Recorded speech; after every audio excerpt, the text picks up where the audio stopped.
तो फिल्म की शुरुआत सारा नाम की एक लड़की से होती है जो पार्क में अपने बेटे के साथ खेल रही थी और तभी वहाँ से एक हेलीकॉप्टर गुजरता है जिसकी आवाज उसे परेशान कर देती है। हेलीकॉप्टर को देखते हुए वो पुरानी यादों में खो जाती है। वो एक आर्मी ऑफिसर थी और एक मिशन में उसके कई साथी मारे गए थे जिसका दुख और सदमा आज भी उसे था और इसी वजह से उसकी दिमागी हालत भी खराब हो चुकी थी। उसने रिटायरमेंट भी ले ली थी। उसकी इस खौफनाक यादों के दौरान एक आदमी जो कि अपनी फैमिली के साथ खेल रहा था वो उससे टकरा जाता है। वो उसे किसी दुश्मन की तरह पटकते हुए इतना मारती है कि उसकी नाक से खून निकलने लगता है और तब जाकर उसे होश आता है कि मैंने ये गलत कर दिया। फिर उसने इस आदमी से माफी भी मांगी और वो अपने बेटे को लेकर यहाँ से चली गई। कुछ साल ऐसे ही गुजर जाते हैं और दिखाया जाता है कि सारा का बेटा अब बड़ा हो चुका है और सारा उसे लेकर अमेरिका एम्बेसी में जाती है। इस टाइम सारा को एक जर्नलिस्ट का मैसेज मिलता है जिसमें वो ये बता रहा था कि सारा के आखिरी मिशन के बारे में उसके पास कुछ खास इन्फॉर्मेशन है जिसकी मदद से ये लोग पता निकाल सकते हैं कि आखिर उस दिन दुश्मनों ने उनके ऊपर हमला किया कैसे था। जर्नलिस्ट ने एक वीडियो भी सेंड की हुई थी जिसे सारा देखने लग गई। काफी देर से लोग एम्बेसी में अपनी बारी का इंतजार कर रहे थे और सारा का बेटा अब बहुत ज्यादा बोर हो गया था, इसलिए सारा उसे प्लेइंग रूम में छोड़ आती है। सारा बाहर निकलती है तो उसकी नजर दो लड़कों पर पड़ती है जो कि एक कमरे का दरवाजा खोले खड़े थे। हालांकि यहाँ पर किसी को भी आने जाने की इजाजत नहीं थी, लेकिन फिर भी ये लड़का एक दूसरे लड़के को बैग देकर यहाँ से बाहर भेज देता है और सारा इन्हें शक की नजरों से देखने के बाद भी इग्नोर कर देती है और अपने बेटे को लेने के लिए प्लेइंग रूम में जाती है। तो ये देखकर उसके होश उड़ जाते हैं कि उसका बेटा तो वहाँ पर था ही नहीं। बाहर आकर उसने हर जगह, हर रूम, हर ऑफिस में अपने बेटे को देखा, लेकिन उसका बेटा अब मिल नहीं रहा था। वो यहाँ के रीजनल सिक्योरिटी ऑफिसर एरिक से मिलती है और उससे वही दरवाजा खोलने की रिक्वेस्ट करती है और ये बताते हुए कहती है कि दो लड़कों ने उस दरवाजे को खोला था,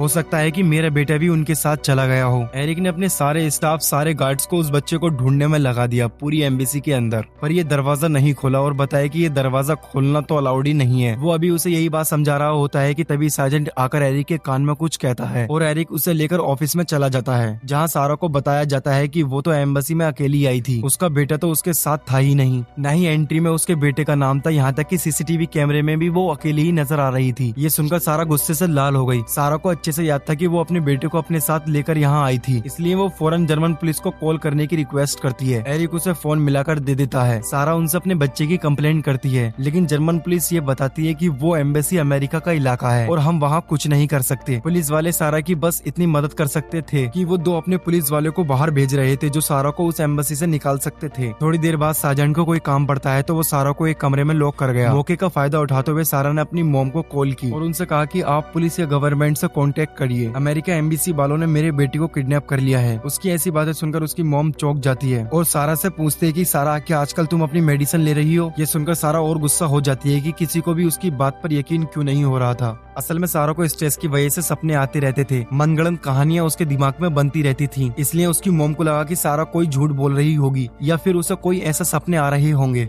सारा को किसी तरीके से इस ऑफिस से बाहर जाना था। लॉक खोलने के लिए वो इधर उधर चीजें तलाश करती है तो उसे एक पिन मिल जाती है जिसे सीधा करते हुए वो लॉक खोलकर बाहर निकल आती है। अपने बेटे को ढूंढने के लिए वो दोबारा प्लेइंग एरिया के रूम में जाती है जहाँ पर उसे अपने बेटे की एक कार मिलती है। ये देखकर उसे अपने ऊपर और भी ज्यादा यकीन हो गया था कि वो अपने बेटे को साथ लेकर ही आई थी। अब वो अपने रास्ते में आने वाले हर सीसीटीवी कैमरे को तोड़ते हुए यहाँ के हर एक कमरे में चेक करने लग जाती है अपने बेटे को। इसी दौरान वो यहाँ के एक लॉक हुए कमरे को भी खोल देती है जिसके अंदर एक लड़की थी। सारा को देखकर ये लड़की चिल्ला देती है, लेकिन सारा उसके मुंह पे हाथ रख के उसे छुपा देती है। सारा उससे माफी मांगती है और कहती है कि मैं बस अपने बेटे को ढूंढ रही थी। ये कहकर वो यहाँ से जाने लगी तो अरीना नाम की लड़की ने उसे रोक लिया और कहा कि मैं यहाँ पिछले 2 महीने से रह रही हूँ, अगर तुम चाहो तो मैं तुम्हारे बेटे को ढूंढने में तुम्हारी मदद कर सकती हूँ, लेकिन इसके बदले में तुम्हें मुझे यहाँ से बाहर निकालना होगा। सारा उसकी बात मान जाती है। दूसरी तरफ इस एम्बेसी के जनरल को पता चल जाता है कि सारा जो कि उनकी एम्बेसी में तोड़फोड़ कर रही थी वो एक स्पेशल फोर्स की एजेंट रह चुकी है। वो एरिक को अपने पास बुलाती है और उसे ऑर्डर देती है कि हमें पुलिस को बुलाकर इस लड़की को उनके हवाले कर देना चाहिए, ना तो ये हमारे लिए कोई मसला खड़ा कर सकती है। एरिक ने ये कहते हुए मना कर दिया कि हम पुलिस को नहीं बुलाएंगे क्योंकि पुलिस आई तो उसके ऊपर कई सारे चार्जेस लग जाएंगे और उसे कोई भी जॉब मिलना मुश्किल हो जाएगी, उसका करियर तबाह हो जाएगा। दूसरी तरफ अरीना सारा को बताती है कि सबसे पहले हमें हर कमरा चेक करने के लिए एक एक्सेस कार्ड चाहिए होगा। सारा के लिए ये कोई बड़ा काम नहीं था। उसने आगे जाकर एक सिक्योरिटी गार्ड पर हमला किया और उसे बेहोश करते हुए उसका एक्सेस कार्ड भी हासिल कर लिया और इस एक्सेस कार्ड के जरिए वो आसानी से हर कमरे में जा रहे थे। एक ट्रक में बैठकर अरीना को यहाँ से भागना था, लेकिन यहाँ आकर पता चलता है कि वो ट्रक तो जा चुका है। वो काफी उदास हो गई। खैर सारा यहाँ की छानबीन करने लगी और उसे वो बैग भी मिल गया जो उन दोनों लोगों के पास देखा था और हैरान कर देने वाली बात ये थी कि इस बैग के अंदर ड्रग्स थी। इतने में ही यहाँ पर बहुत सारे गार्ड आ जाते हैं जो अरीना को किडनैप करने आए थे। सारा को ये मामला अजीब लग रहा था कि एम्बेसी में एक लड़की को क्यों किडनैप करके रखा जाएगा। खैर वो इन गार्ड को मारती है और बेहोश कर देती है। इससे पहले कि वो अरीना से कुछ पूछताछ करती, यहाँ पर एरिक आ जाता है जो कि सारा को पकड़कर उसकी कमर में एक इंजेक्शन लगाते हुए उसे बेहोश कर देता है। और जब उसे होश आता है तो वो एक बेड पर थी और उसके सामने एम्बेसी की जनरल और एरिक दोनों ही थे। उसने जनरल से कहा कि किसी भी हालत में मुझे मेरा बेटा चाहिए। तो जनरल उसे जवाब देती है कि कुछ देर पहले ही मैंने तुम्हारी मॉम से बात की है। उन्होंने मुझे बताया कि तुम्हें बहुत ज्यादा स्ट्रेस डिसऑर्डर है जिसकी वजह से तुम चीजें भूल जाती हो और तुम्हारे मन में कहानियां बनती रहती हैं और ऐसा तुम्हारे अफगानिस्तान में फेल हुए मिशन के बाद से तुम्हारे साथ होने लगा। सारा उनकी बातें सुनकर उनसे रिक्वेस्ट करती है कि मुझे यहाँ के सीसीटीवी कैमरे की फुटेज देखनी है। उसकी ये भी ख्वाहिश पूरी कर दी जाती है। एरिक उसे सीसीटीवी फुटेज दिखाता है लेकिन किसी भी सीसीटीवी फुटेज में उसका बेटा नजर नहीं आता। अब तो उसे भी लगने लगा था कि शायद ये उसके स्ट्रेस की वजह से ही हो रहा होगा।